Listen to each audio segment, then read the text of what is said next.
9ാം ക്ലാസ്സിൻ്റെ ഇംഗ്ലീഷ് ക്ലാസ്സിൻ്റെ 2ാം ഭാഗമാണ്. കഴിഞ്ഞ ക്ലാസ് നമ്മൾ നിർത്തിയപ്പോൾ ഒരു അസൈൻമെൻറ്റ് പറഞ്ഞിട്ടുണ്ടായിരുന്നു. എല്ലാവരും അസൈൻമെൻറ്റ് കംപ്ലീറ്റ് ചെയ്തായിരുന്നോ? അപ്പോൾ ഫസ്റ്റ് അസൈൻമെൻറ്റ് ഇഡിയംസ് ഐഡൻറ്റിഫൈ ചെയ്യാനായിരുന്നു.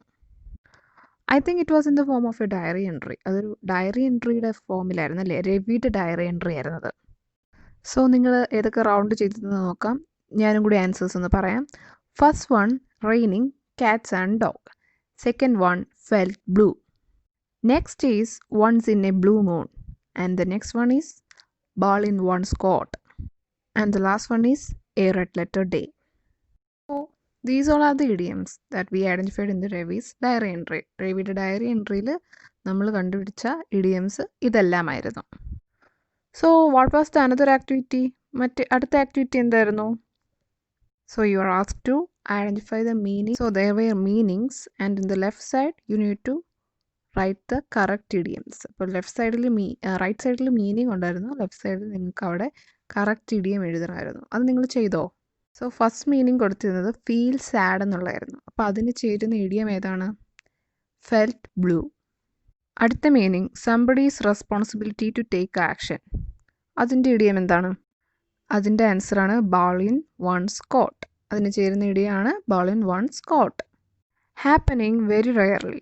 അതിൻ്റെ ആൻസർ എന്താണ്? Once in a blue moon. അപ്പം നിങ്ങളെല്ലാവരും എഴുതിയ ഉത്തരങ്ങൾ ഇതുപോലെ തന്നെയായിരുന്നു. ശരിയായിരുന്നോ? അടുത്തത് റെയിനിങ് വെരി ഹെവിലി. ഇതെന്തായാലും നിങ്ങൾക്ക് അറിയാമായിരിക്കും, കാരണം ലാസ്റ്റ് ക്ലാസ്സിൽ നമ്മൾ ഇത് ഏത് ഇഡിയത്തിൻ്റെ മീനിങ് ആണെന്ന് നമ്മൾ നേരത്തെ ഡിസ്കസ് ചെയ്തിരുന്നു. അപ്പോൾ അതേതാണ്? അപ്പോൾ അതിൻ്റെ answer raining cats and dogs. Next, an unforgettable day. ഒരു മറക്കാനാകാത്ത ദിനം. അപ്പം അതിൻ്റെ ഇഡിയം ഇവിടെ ഏതാണ്? Yes, A red letter day. അതാണ് അതിന് യോജിക്കുന്ന ഇഡിയം. സോ നിങ്ങളുടെ അടുത്ത ആക്ടിവിറ്റി എന്തായിരുന്നു? ഒരു 8 ഇഡിയംസ് തന്നിട്ടുണ്ടായിരുന്നു അല്ലേ? അപ്പോൾ അത് ഡിക്ഷണറി വെച്ചിട്ട് അതിൻ്റെ മീനിങ് കണ്ടുപിടിക്കാൻ പറഞ്ഞിട്ടുണ്ടായിരുന്നു. മീനിങ് കണ്ടുപിടിച്ചാൽ മാത്രം പോരാ, അത് വെച്ചിട്ട് നിങ്ങൾ സെൻറ്റൻസ് ഉണ്ടാക്കണമെന്നും പറഞ്ഞിട്ടുണ്ടായിരുന്നു. First idiom pros and cons. അതിൻ്റെ മീനിങ് എന്താണ്? ഗുണങ്ങളും ദോഷങ്ങളും എന്നാണ് മലയാളത്തിൽ പറയുമ്പോൾ. അപ്പോൾ പ്രോസ് ആൻഡ് കോൺസിൻ്റെ ഡെഫിനിഷൻ പറയുകയാണെങ്കിൽ അൻ argument or consideration in favour of something. അപ്പോൾ എന്തെങ്കിലും ഒരു കാര്യത്തെ അനുകൂലിച്ചുകൊണ്ടുള്ള വാദങ്ങളെയൊക്കെയാണ് പ്രോസ് ആൻഡ് കോൺസ് എന്ന് പറയുന്നത്. ഇപ്പോൾ ഒരു കാര്യത്തിൻ്റെ ഗുണങ്ങളും ദോഷങ്ങളും നമ്മൾ പറയാറില്ലേ? അപ്പോൾ അത് ചേർത്തുള്ളൊരു സെൻറ്റൻസ് കൂടെ നോക്കാം. We sat for hours debating the pros and cons of setting up our own fame. അപ്പം ഞങ്ങൾ മണിക്കൂറുകളോളം വാദിച്ചുകൊണ്ടേ ഇരുന്നല്ലേ, എന്താണ് നമ്മളുടെ തന്നെ ഫിലിമിൻ്റെ അല്ലെങ്കിൽ ആ പ്രസ്ഥാനത്തിൻ്റെ ഗുണങ്ങളും ദോഷങ്ങളെയും പറ്റി വാദിച്ചുകൊണ്ട് മണിക്കൂറുകളോളം ഇരുന്നു എന്നാണ് പറയുന്നത്. അപ്പം പ്രോസ് ആൻഡ് കോൺസ് എന്ന് പറയുമ്പോൾ അതൊരു ഇഡിയമാണ്. ആ ഇഡിയത്തിൻ്റെ മലയാളാർത്ഥം വരുന്നത് ഗുണങ്ങളും ദോഷങ്ങളും എന്നുള്ള അർത്ഥത്തിലാണ് വരുന്നത്. അടുത്ത ഇഡിയായിരുന്നു ബെഡ് ഓഫ് റോസസ്. അതെന്തായിരിക്കും? അപ്പം റോസസ് എന്ന് പറഞ്ഞാൽ എന്താ, വളരെ സോഫ്റ്റ് ആണല്ലേ. അപ്പോൾ ഒരു ബെഡ് നിറയെ റോസ് ഉള്ള ഒരു ബെഡ് എന്ന് ആലോചിച്ച് നോക്കിയേ. വളരെ സോഫ്റ്റ് ആയിട്ടുള്ള, വളരെ കംഫർട്ടബിൾ ആണല്ലേ. സോ ബെഡ് ഓഫ് റോസസിൻ്റെ മീനിങ് വരുന്നത് situation or activity that is comfortable or easy. അതായത് നമുക്ക് വളരെ കംഫർട്ടബിൾ ആയിട്ടുള്ള ഒരു സിറ്റുവേഷനെയാണ് ബെഡ് ഓഫ് റോസസ് എന്ന് പറയുന്നത്. അപ്പോൾ അതിന് എക്സാമ്പിളായിട്ടുള്ളൊരു സെൻറ്റൻസ് ആണ് life is no bed of roses. അതെ, നമ്മുടെ ജീവിതം എന്താണ് എപ്പോഴും ഇങ്ങനെ കംഫർട്ടബിൾ ആയിരിക്കില്ല അല്ലേ. നമുക്ക് അപ്പ് ആൻഡ് ഡൗൺസ് വന്നുകൊണ്ടേ ഇരിക്കും. ചില സമയത്ത് അവിടെ മുള്ളുകളൊക്കെ ഉണ്ടായിരിക്കും. അടുത്ത ഇഡിയം ഹെർക്കൂലിയൻ ടാസ്ക് ആണ്. ഹെർക്കൂലിയൻ ടാസ്ക് നേരിട്ടുണ്ടോ? അതിൻ്റെ മീനിങ് വരുന്നത് ആൻ എക്സ്ട്രീംലി ഡിഫിക്കൽട്ട് ടാസ്ക് അല്ലേ. വളരെ കഠിനമായ അല്ലെങ്കിൽ വളരെ എന്താ പറയുക, ഡിഫിക്കൽട്ടായിട്ട് പ്രയാസമേറിയ ഒരു ടാസ്കിനെയാണ് ഹെർക്കൂലിയൻ ടാസ്ക് എന്ന് പറയുന്നത്. അപ്പോൾ അതിനൊരു എക്സാമ്പിൾ കൂടി പറയുമ്പോൾ മനസ്സിലാവും. Climbing the mount Everest is A Herculean task. അപ്പം മൗണ്ട് എവറസ്റ്റ് അങ്ങനെ അങ്ങോട്ട് പോയവരൊക്കെ പെട്ടെന്ന് ചാടി കയറാൻ പറ്റുന്ന ഒന്നല്ലേ. അത് വളരെ ഡിഫിക്കൽട്ടായിട്ടുള്ള കഠിനമായിട്ടുള്ള ഒരു ടാസ്ക് തന്നെയാണ്. അപ്പോൾ അതിന് നമുക്ക് എക്സാമ്പിളായിട്ട് പറയുന്ന sentence climbing the mount Everest is A Herculean task. അപ്പോൾ ഹെർക്കൂലിയൻ ടാസ്കിൻ്റെ അർത്ഥം നന്നായിട്ട് മനസ്സിലായില്ലേ? So next idiom blue blood ആണ്. ബ്ലൂ ബ്ലഡ് എന്ന് പറഞ്ഞാൽ എന്താണ്? അത് റോയൽ മീനിങ് ആണല്ലേ. നോബിൾ ബർത്ത് എന്നാണ് അതിൻ്റെ മീനിങ് വരുന്നത്.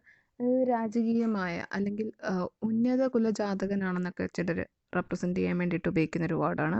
അതിന് എക്സാമ്പിളായിട്ടുള്ളൊരു സെൻറ്റൻസ് നോക്കാം. Rekha often tells her friends that she has blue blood flowing through her veins. അപ്പോൾ രേഖ കൂട്ടുകാരോട് ഇടയ്ക്കിടയ്ക്ക് പറയുമായിരുന്നു അവളുടെ നരമ്പുകളിലൂടെ ഓടുന്നത് ബ്ലൂ ബ്ലഡാണ്. നമ്മളറിയത്തില്ലേ, രാജരക്തമാണ് എൻ്റെ നരമ്പുകളിലൂടെ ഓടുന്നത്. ആ ഒരു മീനിങ് ആണ് ബ്ലൂ ബ്ലഡിന് വരുന്നത്. അടുത്ത ഇടിയം ക്രോക്കഡൈൽ ടിയേഴ്സ് ആണ്.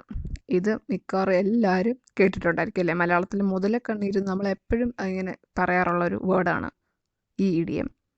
അപ്പോൾ അതിൻ്റെ അർത്ഥം ഇംഗ്ലീഷിൽ ഡിഫൈൻ ചെയ്യുകയാണെങ്കിൽ tears or expressions of sorrow that are insincere. അതായത് ആത്മാർത്ഥമല്ലാത്ത കണ്ണീര് അല്ലെങ്കിൽ വിഷമത്തിൻ്റെ സൂചനകൾ, അതിനെയാണ് ക്രോക്കഡൈൽ ടിയേഴ്സ് എന്ന് പറയുന്നത്. മുതലക്കണ്ണീരിന് പ്രത്യേകിച്ച് ഒരു അർത്ഥം പറഞ്ഞു തരേണ്ട ആവശ്യമില്ല, അതെല്ലാവർക്കും അറിയാം. സോ അത് വെച്ചിട്ടുള്ള ഒരു സെൻറ്റൻസ് നോക്കാം. Raghav, there is no need to shed any crocodile tears for Ramu. I know you are responsible for his firing. Raghav, നീ രാമുവിന് വേണ്ടി മുതലക്കണ്ണീർ ഒഴുക്കേണ്ട ആവശ്യമില്ല. എനിക്കറിയാം അയാളെ പിരിച്ചുവിടാനുള്ള കാരണം നീയാണെന്ന്. സോ അടുത്ത ഇടിയം 11th hour ആണ്. ഇത് പറയുന്നതിന് മുമ്പ് ഒരു എക്സാമ്പിൾ പറയാം. അത് വെച്ചിട്ട് നിങ്ങൾക്ക് മനസ്സിലാക്കാൻ പറ്റുമോ നോക്കണം. എക്സാംസ് ഒക്കെ വരുന്ന സമയത്ത് നമ്മൾ എന്താണ് ചെയ്യുന്നത്? V will B preparing for the exams in the 11th hour. അതായത് നമ്മൾ എക്സാമിന് വേണ്ടി ലാസ്റ്റ് മൊമെൻറ്റ് പ്രിപ്പയർ ചെയ്തുകൊണ്ടിരിക്കും അല്ലേ? സോ 11th hour എന്ന് പറഞ്ഞാൽ ദ ലാസ്റ്റ് മൊമെൻ്റ് എന്നുള്ള, അല്ലെങ്കിൽ അവസാന നിമിഷത്തിലേക്കും ചിലപ്പോൾ നമുക്ക് പഠിക്കാൻ ഇങ്ങനെ കയറി വരുന്നത് അതാണ്. അപ്പോൾ 11th hour എന്ന് പറഞ്ഞാൽ അതിൻ്റെ അർത്ഥം എന്താണ്? Last moment. എക്സാമ്പിളായിട്ടുള്ള sentence, he submitted his assignment at the 11th hour just a minute before the deadline. അപ്പോൾ അവൻ്റെ അസൈൻമെൻറ്റ് ആ ഡെഡ് ലൈൻ തീരുന്നതിന് മുമ്പ് 1 മിനിറ്റ് മുമ്പ് അവസാന നിമിഷമാണ് ആ അസൈൻമെൻറ്റ് സബ്മിറ്റ് ചെയ്തത്. അപ്പോൾ 11th hourൻ്റെ മീനിങ് എന്താണ് വരിക? അവസാന നിമിഷം എന്നുള്ള അർത്ഥമാണ് വരുന്നത്. സോ അടുത്തത് ഇൻ ബ്ലാക്ക് ആൻഡ് വൈറ്റ്. അതിൻ്റെ meaning in written or print, അതായത് എഴുതിയ ഫോർമാറ്റിൽ വേണമെന്ന് നമ്മളോട് പറയത്തില്ലേ, അതാണ് ഇൻ ബ്ലാക്ക് ആൻഡ് വൈറ്റിൻ്റെ അർത്ഥം. അതിനൊരു എക്സാമ്പിൾ സെൻറ്റൻസ് നോക്കുകയാണെങ്കിൽ, the bank demanded to submit the proposal in black and white. അപ്പോൾ bank proposal black and white ഫോമിൽ സബ്മിറ്റ് ചെയ്യാൻ ഡിമാൻഡ് ചെയ്തു. അതായത് എഴുതി സബ്മിറ്റ് ചെയ്യണമെന്ന് ബാങ്ക് ഡിമാൻഡ് ചെയ്തു. അതാണ് ബ്ലാക്ക് ആൻഡ് വൈറ്റിൻ്റെ എന്ന് പറഞ്ഞ ഇഡിയത്തിൻ്റെ മീനിങ് വരുന്നത്. ഓക്കെ, അടുത്ത വേർഡ് റെഡ് ടേപ്പ് എന്നുള്ളതാണ്. അതിൻ്റെ മലയാളം നിങ്ങൾ കേട്ടുണ്ടായിരിക്കും, ചുവപ്പ് നാട. ചുവപ്പ് നാടയിൽ കുരുങ്ങിക്കിടക്കുക എന്നൊക്കെ പറയാറുണ്ടല്ലേ പൊതുവെ. അപ്പോൾ അതിൻ്റെ ഇംഗ്ലീഷ് ഡെഫിനിഷൻ എന്താണെന്ന് നോക്കാം.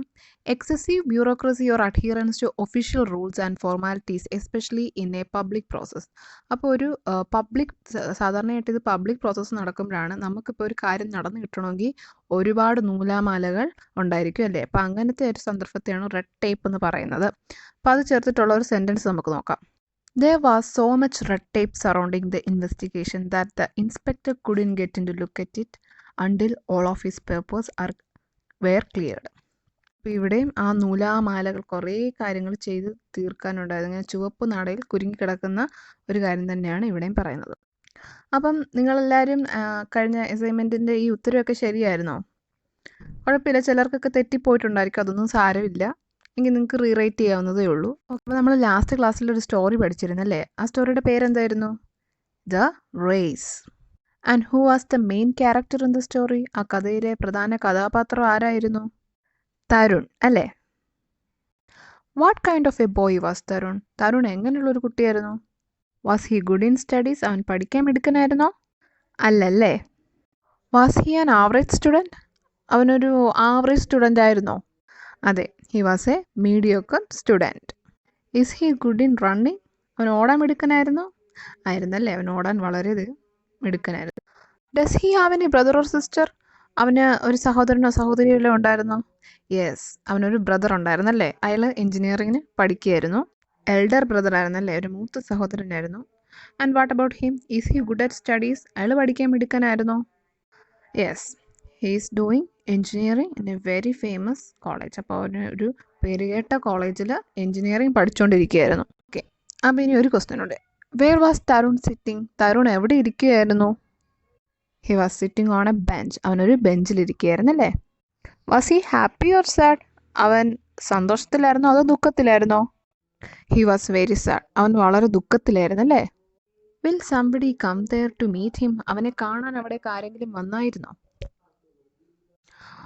അതൊരു പാർക്കാണ്, അപ്പോൾ അവിടെ ഒരുപാട് ആൾക്കാർ കാണും. ചിലപ്പോൾ ആരെങ്കിലും അവനെ വന്ന് മീറ്റ് ചെയ്തിട്ടുണ്ടായിരിക്കും അല്ലേ? നിങ്ങൾക്ക് അറിയണ്ടേ ആരെങ്കിലും അവനെ മീറ്റ് ചെയ്തോന്ന്? നമുക്ക് നോക്കാം. സോ നമുക്ക് നെക്സ്റ്റ് പാർട്ട് നോക്കാം. Suddenly he heard a voice at his elbow. പെട്ടെന്ന് അവനൊരു ശബ്ദം കേട്ടു. What is it son? Tarun turned his left and there sat a man of about 60. Tarun പെട്ടെന്ന് തിരിഞ്ഞു നോക്കി. അപ്പം ഇങ്ങനെയാണ് ചോദിച്ചത്, എന്താണ് മോനെ എന്ന് ചോദിച്ചു. അപ്പം തരുൺ തിരിഞ്ഞു നോക്കിയപ്പോൾ കണ്ടത് ഒരു 60 വയസ്സുള്ള ഒരു മനുഷ്യനെയാണ്. I failed in 2 subjects he replied in a depressed tone. അപ്പോൾ അയാൾ ഇങ്ങനെ ചോദിച്ചില്ലേ, എന്ത് പറ്റി മോനെന്ന് ചോദിച്ചപ്പോൾ തരുൺ എന്താ റിപ്ലൈ കൊടുത്തേ? ഞാൻ 2 സബ്ജക്റ്റിന് അല്ലെങ്കിൽ 2 വിഷയത്തിന് തോറ്റുപോയി, ഐ ഫെയിൽഡ്. അദ്ദേഹം തരുൺ എങ്ങനെയത് പറഞ്ഞു? ഒരു ഡിപ്രസ്ഡ് ടോണിലല്ലേ, ഭയങ്കര വിഷമത്തോടെ പറഞ്ഞു.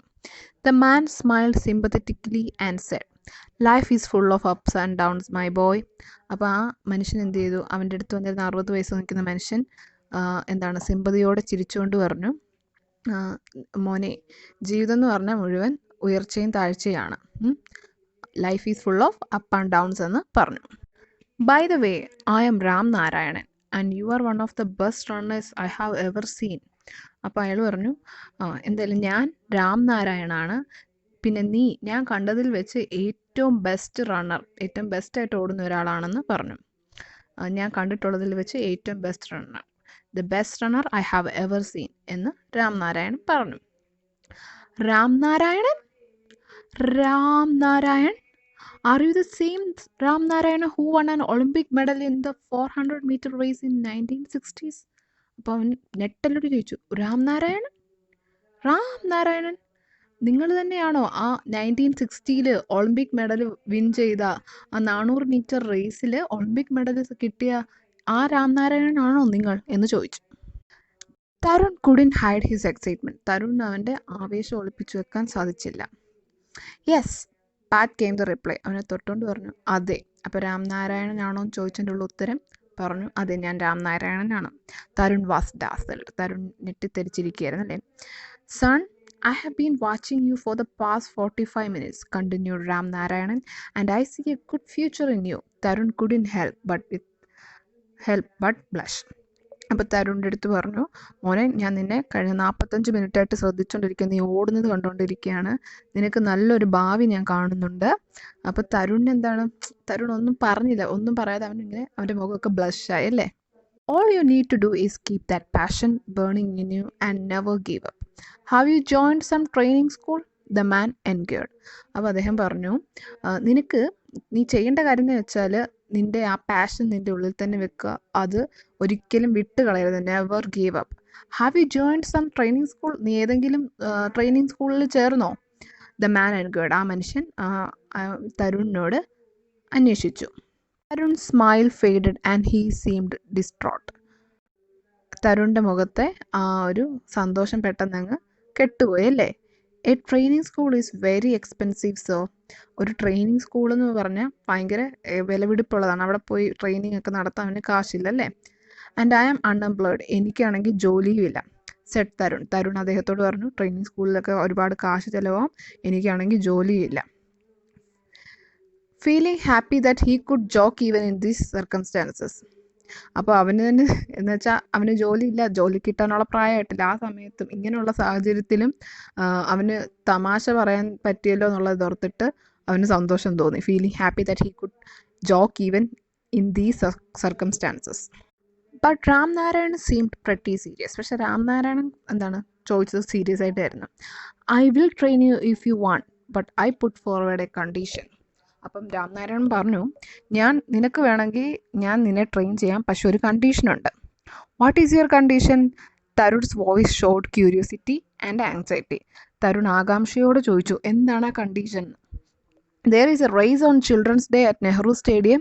Children of your age are competing there. അപ്പം നെഹ്റു സ്റ്റേഡിയത്തിൽ ചിൽഡ്രൻസ് ഡേയിൽ ഒരു റേസ് ഉണ്ട്, നിൻ്റെ പ്രായത്തിലുള്ള കുട്ടികൾ അവിടെ മത്സരിക്കുന്നുണ്ട്. If you participate and win that race, I promise I will start training you. അപ്പം നീ ആ റേസിൽ പങ്കെടുത്തിട്ട് ആ റേസിൽ വിജയിക്കുകയാണെങ്കിൽ ഞാൻ ഉറപ്പ് തരുന്നു, ഞാൻ നിന്നെ ട്രെയിൻ ചെയ്യും. സെഡ് രാം നാരായണൻ ഇങ്ങനെ പറഞ്ഞു. That is no big deal, I can do it. കണ്ടായി, ഇതാണോ വലിയ കാര്യം? ഇതൊക്കെ എനിക്ക് ചെയ്യാൻ പറ്റും. എനിക്ക് ചെയ്യാൻ പറ്റില്ലേ? തോട്ട് തരുൺ ചിന്തിച്ചു. ഐ വിൽ സർ, ഞാൻ ഉറപ്പായിട്ടും ചേരാം sir. He heard himself saying with complete conviction. അങ്ങനെ ഉറപ്പായിട്ട് കംപ്ലീറ്റ് കൺവിക്ഷനോടെ, ഭയങ്കര ദൃഢതയോടെ അങ്ങനെ ഒരു തീരുമാനം പറയുന്നത് അവൻ തന്നെ കേട്ടു. Fine boy. It is my job to get you entry in the race. And remember, yours to win it. അപ്പം ശരി മോനെ, ഇനി എൻ്റെ പണിയാണ് നിന്നെ ആ റേസിൽ ഉൾപ്പെടുത്തുക എന്നുള്ളത്. പക്ഷെ നിൻ്റെ ജോലി എന്താണ്? നീ അത് ജയിക്കുക എന്നുള്ളതാണ്. Tell me what is your name asked Ramnarayan. അപ്പോൾ രാംനാരായണൻ ചോദിച്ചു, നിൻ്റെ പേരെന്താണ്? പറയൂ. തരുൺ കപൂർ. സോ തരുൺ കപൂർ എന്നാണ് എൻ്റെ പേരെന്ന് രാംനാരായണനോട് തരുൺ പറഞ്ഞു. Tarun, I will meet you here after 5 days to give you your participation card. അപ്പം രാംനാരായണൻ പറഞ്ഞു, തരുൺ, ഞാൻ ഇവിടെ ഈ സ്ഥലത്ത് തന്നെ 5 ദിവസത്തിന് ശേഷം നിന്നെ കാണും, നിൻ്റെ പാർട്ടിസിപ്പേഷൻ കാർഡ് തരാനായിട്ട്, അതായത് ആ റേസിൽ പങ്കെടുക്കാനുള്ള കാർഡ് തരാനായിട്ട് ഞാൻ നിന്നെ ഇവിടെ തന്നെ 5 ദിവസത്തിനുള്ളിൽ മീറ്റ് ചെയ്യുമെന്ന് രാംനാരായണൻ പറഞ്ഞു. All the best said Ramnarayan and left. അങ്ങനെ തരുണിനെ ഓൾ ദി ബെസ്റ്റ് ഒക്കെ വിഷ് ചെയ്തിട്ട് രാംനാരായണൻ പോയി. On the way home, Tarun thought that if his father had not scolded him he wouldn't have got this opportunity. അപ്പോൾ അവൻ വീട്ടിലോട്ട് പോകുന്ന വഴിക്ക് തരുൺ ഇങ്ങനെ ചിന്തിച്ചു, എന്താണ്, അവൻ്റെ അച്ഛൻ അവനെ വഴക്ക് പറഞ്ഞില്ലായിരുന്നെങ്കിൽ അവന് ഇന്ന് കിട്ടിയ ഈ ഒരു ഓപ്പർച്യൂണിറ്റി ഒരിക്കലും കിട്ടില്ലായിരുന്നു എന്ന് തരുൺ ഇങ്ങനെ ചിന്തിച്ചു. The next day brought a new ray of hope. അപ്പോൾ അവന് പിറ്റേ ദിവസം ഒരു പുതിയ ഹോപ്പ് കൊണ്ടുവന്നു, അല്ലെ, പ്രത്യാശ കൊണ്ടുവന്നു. പ്രതീക്ഷയുടെ ഒരു പുതിയ പ്രത്യാശ കൊണ്ടുവന്നു. Tarun got up early, had milk, and before his mother could finish her query on what he was up to, he ran out and went to the Nehru Stadium to check the details of the race. അപ്പോൾ തരുൺ പിറ്റേ ദിവസം വളരെ നേരത്തെ early തന്നെ wake up ചെയ്തു, അല്ലെങ്കിൽ റെഡിയായി, and had milk. അപ്പോൾ എന്നിട്ട് അവൻ പാല് കുടിച്ചു. And before his mother could finish her query on what he was up to. അവൻ്റെ അമ്മ അവൻ്റെ ഉദ്ദേശം എന്താണെന്ന് അവൻ്റെ അമ്മ ചോദിക്കുന്നതിന് മുമ്പേ അവൻ എന്ത് ചെയ്തു? ഹി റാൻ ഔട്ട്, അവൻ വെളിയിലേക്ക് ഓടി. ആൻഡ് വെൻറ്റ് ടു നെഹ്റു സ്റ്റേഡിയത്തിലേക്കാണ് അവൻ ഓടിപ്പോയത്. എന്തിനായിരുന്നു? To check the details of the race. ആ റേസിൻ്റെ ഡീറ്റെയിൽസ് എല്ലാം ചെക്ക് ചെയ്യാൻ വേണ്ടി. He was very happy indeed. അവൻ വളരെ സന്തോഷവാനായിരുന്നു. Tarun started practising seriously. തരുൺ വളരെ ആവശ്യത്തോടെ പരിശീലനം നടത്താൻ തുടങ്ങി, അല്ലേ? Every day he would get up at 4 in the morning and ran up to 10 miles. അപ്പോൾ എല്ലാ ദിവസവും അവൻ 4 മണിക്ക് എഴുന്നേറ്റ് 10 മൈൽ ഓടുമായിരുന്നു. In the evenings he would time himself according to the 1000 meter distance prescribed by the competition. വൈകിട്ട് അവൻ ആ കോമ്പറ്റീഷൻ അനുസരിച്ച് പ്രാക്ടീസ് ചെയ്യായിരുന്നു. He want everything to be perfect. അവന് എല്ലാം പെർഫെക്റ്റ് ആയിരിക്കണമെന്ന് ആഗ്രഹിച്ചിരുന്നു. It was for the first time in his life that he was demanding such perfection in things he did, he thought. അപ്പോൾ അവൻ ചിന്തിച്ചു, അവൻ്റെ ജീവിതത്തിൽ തന്നെ ആദ്യമായിട്ടാണ് അവൻ ഇത്രയും പെർഫെക്ഷൻ വേണമെന്ന്, അവൻ ചെയ്യുന്ന കാര്യത്തിൽ ഇത്രയും പെർഫെക്ഷൻ വേണമെന്ന് തോന്നിയിരുന്നത്.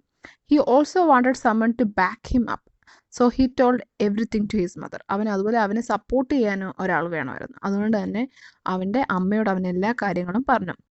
Tarun practiced vigorously for 5 days and then promptly met Ramnarayan to collect his participation card. അപ്പോൾ ആ 5 ദിവസവും തരുൺ നന്നായിട്ട് പരിശീലനം നടത്തി. എന്നിട്ട് നാരായണനെ കണ്ടിട്ട് അവൻ്റെ പാർട്ടിസിപ്പേഷൻ കാർഡും വാങ്ങി.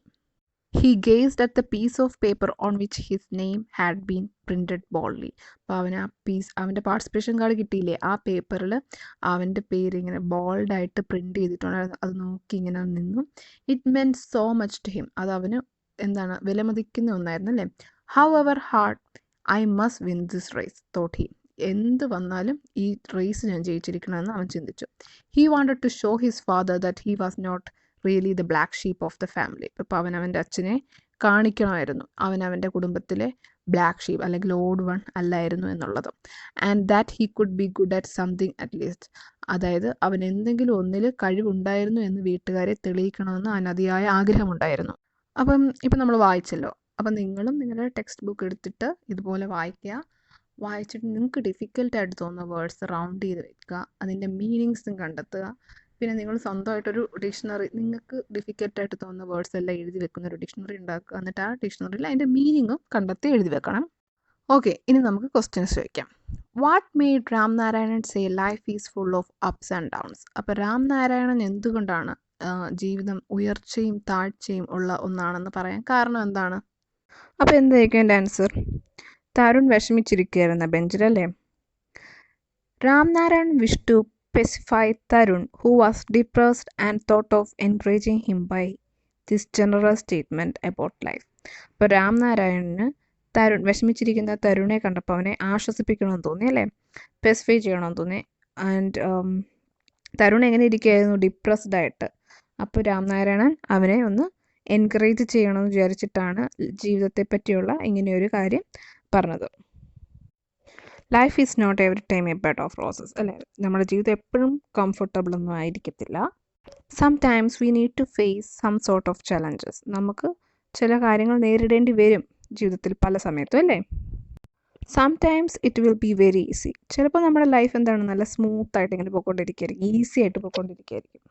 But what we have to do, നമ്മൾ എന്ത് ചെയ്യണം, ഫേസ് ബോത്ത് ഓഫ് ദം. ഇങ്ങനെയുള്ള രണ്ട് സിറ്റുവേഷനെ നമ്മൾ ഫേസ് ചെയ്യുക. Not every time we will be facing failures. നമ്മൾ എപ്പോഴും തോൽവിയെ ഫേസ് ചെയ്തുകൊണ്ടിരിക്കുകയായിരിക്കത്തില്ലല്ലേ. Failure is a stepping stone to success. നമ്മുടെ വിജയത്തിലേക്കുള്ളൊരു ചവിട്ടുപടിയാണ് ഈ തോൽവി എന്ന് പറയുന്നത്. അപ്പോൾ തരുണിനെ ഒന്ന് എൻകറേജ് ചെയ്യാൻ വേണ്ടിയിട്ടാണ്, അല്ലെങ്കിൽ പ്രോത്സാഹിപ്പിക്കാൻ വേണ്ടിയിട്ടാണ് രാംനാരായണൻ അങ്ങനെ പറഞ്ഞത്.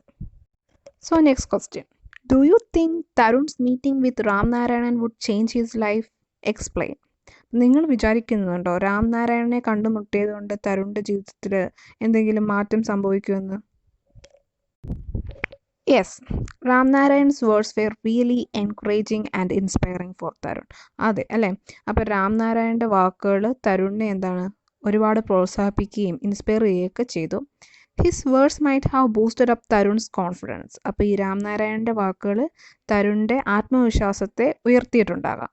And also he has accepted that Tarun is the fastest runner. തരുണിൻ്റെ അടുത്ത് തന്നെ അദ്ദേഹം പറഞ്ഞല്ലേ, അദ്ദേഹം കണ്ടിട്ടുള്ളതിൽ വെച്ച് ഏറ്റവും വേഗതയേറിയ ഒരു ഓട്ടക്കാരനാണെന്ന്. അപ്പോൾ ഈ ഇത്ര വാക്കുകൾ, അതായത് ഒളിമ്പിക്സിലൊക്കെ വിന്നറായിട്ടുള്ള ഒരാൾ ഇങ്ങനെ നമ്മളെ വന്ന് പ്രോത്സാഹിപ്പിച്ചാൽ മതി, ഉറപ്പായിട്ടും ആത്മവിശ്വാസം കൂടും. അപ്പോൾ എന്തായാലും തരുണിൻ്റെ ആത്മവിശ്വാസം ബൂസ്റ്റപ്പ് ആയിട്ടായിരിക്കും. ഓക്കെ, അപ്പം എനിക്കും തോന്നുന്നു ഇത് അയാളുടെ ജീവിതത്തിൽ ഒരു മാറ്റം ഉണ്ടാക്കും, രാംനാരായണൻ്റെ വാക്കുകളും എല്ലാം. ഇപ്പം നിങ്ങളുടെ ആൻസർ ചിലപ്പോൾ നോ ആകാം. അങ്ങനെയാണെങ്കിൽ അതിൻ്റെ കാരണം എന്താണെന്ന് എക്സ്പ്ലെയിൻ ചെയ്യുക. അടുത്ത question, what made Ramnarayan say that it was his job to get Tarun entry in to the race? അപ്പോൾ രാംനാരായണൻ എന്തുകൊണ്ടാണ് പറഞ്ഞത് അദ്ദേഹത്തിൻ്റെ ജോലിയാണ് തരുണിനെ ആ റേസിലേക്ക് എൻട്രി ചെയ്യിപ്പിക്കുക എന്നുള്ളത്? അപ്പോൾ നമ്മൾ കഥ വായിച്ചപ്പോൾ കണ്ടായിരുന്നല്ലേ, തരുണിൻ്റെ അടുത്ത് ഇങ്ങനെ മത്സരം ഉണ്ടെന്ന് പറഞ്ഞപ്പോൾ അവൻ പറഞ്ഞു യെസ് എനിക്കതിൽ പാർട്ടിസിപ്പേറ്റ് ചെയ്യണം, അങ്ങനെയുള്ള എല്ലാ കാര്യങ്ങളും അവനെന്താണ് വളരെ ആത്മവിശ്വാസം ഉണ്ടായിരുന്നു അവൻ ജയിക്കും എന്നുള്ളത്. അപ്പോൾ കോച്ചായിട്ട് വരാമെന്ന് നമ്മുടെ രാംനാരായണൻ പറഞ്ഞിട്ടുണ്ടായിരുന്നു. അങ്ങനെയുള്ള ഒരാളുടെ ആ കോച്ചിൻ്റെ ഉത്തരവാദിത്തമാണ് ഇനി ഇവനെ ആ മത്സരത്തിൽ പങ്കെടുപ്പിക്കുക എന്നുള്ളത് അല്ലേ. അപ്പോൾ ആൻസർ ഇതാണ്. When Tarun announced his willingness to participate in the race, Ram Narayanan thought that it was his duty to return to get him entry into the race. അപ്പോൾ തരുണിന് ആ റേസിൽ പങ്കെടുക്കണമെന്നുള്ള അവൻ്റെ ആഗ്രഹം പ്രകടിപ്പിച്ചപ്പോൾ രാംനാരായണന് തോന്നി അദ്ദേഹത്തിൻ്റെ ഡ്യൂട്ടിയാണ് അവനെ ആ റേസിൽ പങ്കെടുപ്പിക്കുക എന്നുള്ളത്. അടുത്ത question, why did Tarun really want to win the race? എന്തുകൊണ്ടാണ് തരുണിന് ആ റേസ് ഉറപ്പായിട്ടും ജയിക്കണമെന്ന് തോന്നിയത്? അവനത് ജയിക്കുന്നതിന് പിന്നിൽ എന്തെങ്കിലും ഉദ്ദേശം ഉണ്ടായിരുന്നോ? നമ്മളത് കഥയിൽ പറഞ്ഞായിരുന്നു അല്ലേ. He wanted to show his father that he was not really the black sheep of the family and that he could be good at something at least. അപ്പോൾ അവനവൻ്റെ ഫാമിലിയെ കാണിക്കണമായിരുന്നു അവനെന്താണ് ഒരു ബ്ലാക്ക് ഷീപ്പ് അല്ല, അവൻ്റെ ഫാമിലിയിലെ ഒരു ഓഡ് വൺ അല്ല, അവന് എന്തെങ്കിലും ഒന്നിൽ കഴിവുണ്ടെന്ന് അവൻ്റെ വീട്ടുകാരെ അവന് ബോധ്യപ്പെടുത്തണമായിരുന്നു അല്ലേ. ഓക്കെ, ഇനി അടുത്തൊരു ആക്ടിവിറ്റി ഉണ്ട്. Ramnarayanan saw Tarun sitting lonely on a bench. Ramnarayanan Tarun ഒറ്റയ്ക്കൊരു ബെഞ്ചിൽ ഇരിക്കുന്നത് കണ്ടല്ലേ. He looked desperate too. അവൻ വിഷമിച്ചായിരുന്നു ഇരുന്നത്. He went near him and enquired the reason. അപ്പോൾ രാംനാരായണൻ അവിടേക്ക് പോയിട്ട് കാരണം എന്താണെന്ന് തിരക്കി. Write the possible dialogue between Ramnarayanan and Tarun. അപ്പോൾ രാംനാരായണും തരുണും തമ്മിലുള്ള അപ്പോൾ ഉണ്ടാകാനിടയുള്ള സംഭാഷണം, ഡയലോഗ് എഴുതുക. ഇത് നിങ്ങൾക്കുള്ളൊരു അസൈൻമെൻ്റ് ആണ്. അപ്പോൾ എങ്ങനെയായിരിക്കും ഈ ഡയലോഗ് തുടങ്ങുന്നത്? Hello my son, what's the matter, ഇങ്ങനെയൊക്കെ തുടങ്ങാം. അപ്പം നിങ്ങൾക്ക് തോന്നുന്ന രീതിയിൽ എഴുതുക, പക്ഷേ ഇത് ഇൻഫോർമൽ രീതിയിൽ എഴുതാൻ ശ്രമിക്കണം.